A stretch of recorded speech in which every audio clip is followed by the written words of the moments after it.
Good Friday, 2021. Hebrews 4:14. Since then, we have a great high priest who has passed through the heavens, Jesus, the Son of God. Let us hold fast to our confession. For we do not have a high priest who is unable to sympathize with our weaknesses, but we have one who in every respect has been tested, as we are, yet without sin. Let us therefore approach the throne of grace with boldness, so that we may receive mercy and find grace to help in time of need. In the days of his flesh, Jesus offered up prayers and supplications with loud cries and tears to the one who was able to save him from death, and he was heard because of his reverent submission. Although he was a son, he learned obedience through what he suffered. And having been made perfect, he became the source of eternal salvation for all who obey him. Good Friday is not kind, but it is good. Good Friday is not easy, but it is good.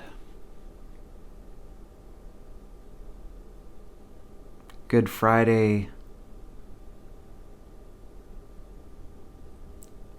it's really hard to see how good it is. When we understand that Jesus, being the Son of God, being God made flesh, here on earth, dwelling with us, teaching us perfect love, showing us perfect mercy and grace, teaching us how to forgive each other, and showing us how sins are forgiven, lifting up the lowly, making a more equal and equitable neighborhood and community around him.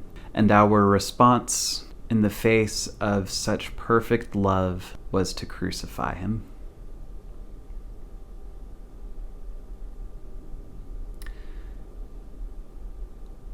Jesus was not the King and Messiah that we expected, but he was no less a King and a Messiah. He did not wage a battle the way that we think about them, with violence and with bullets. He didn't come bearing a sword. Just a week ago, he came riding in on a donkey, a tender farm animal. Yet Jesus was engaged in a battle for our souls and for the fate of earth itself. Throughout these devotions, I have harped on the phrase, the kingdom of heaven on earth. God's will be done on earth as it is in heaven. Heaven is breaking in. And on Good Friday, the forces that could not stand to see the kingdom of heaven established here on earth pushed back. This passage from Hebrews is a comfort to me as I continue to practice confession, as I continue to practice redemption. I, like so many others, am capable of perpetrating so much hurt on the world around us. And I used to crave forgiveness for that. But my understanding of forgiveness was something like that of a vaccine, a simple shot in the arm, and all of the cooties go away. But I don't think salvation and forgiveness work that way. I think being forgiven is kind of like being taught how to read. When you know how to read, you're capable of learning almost anything that's been written down. We live in a time when there is no shortage of information, and it's all around us if we take the time to look. And we can find almost anything and everything we want to know about a subject. We can find everyone's opinions. We can find mountains of research. When we know how to read, we can learn almost anything, but we still have to open a book. We still have to do our research and our diligence to go through the information for ourselves. And so when Jesus forgives us, even as he is headed to the cross, forgiving those who are putting him to death. It's not just wiping the slate clean, but it's an opportunity to fill that slate with something new. I wrote the song Mercy several years ago as part of a worship and arts class at Columbia Theological Seminary. Since then, I've rewritten it several times to reflect my continued evolving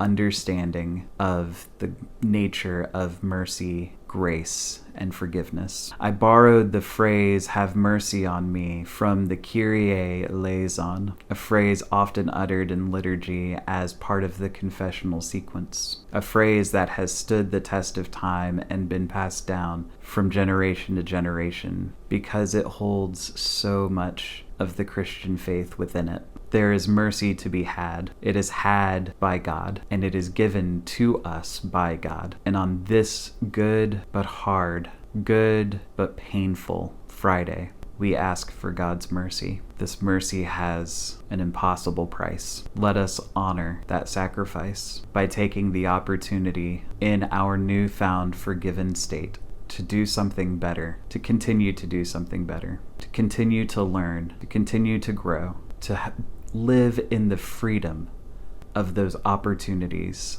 to do better, learn, and grow.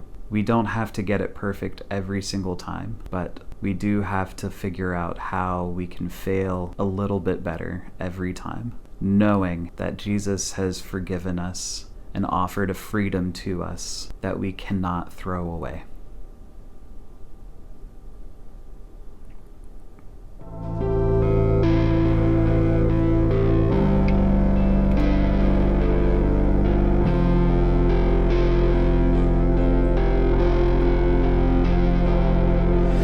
Sharpened up my tongue to cut things down.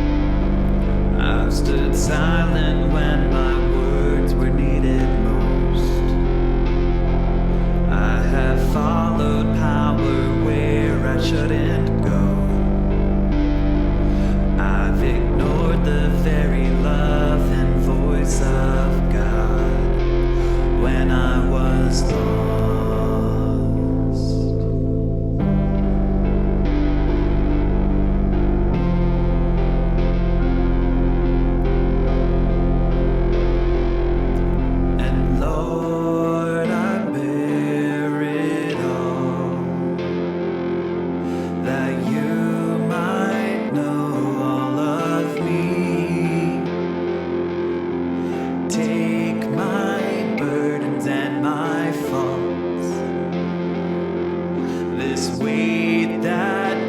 Me to my knees, have mercy on me.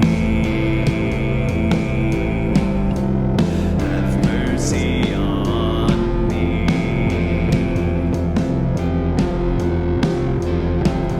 I've invited pain and chaos to my house. I've traded bruises just as if they were cash. See the hurt because it looks like mine. God, this jagged edge exhausts my anxious soul. I'm still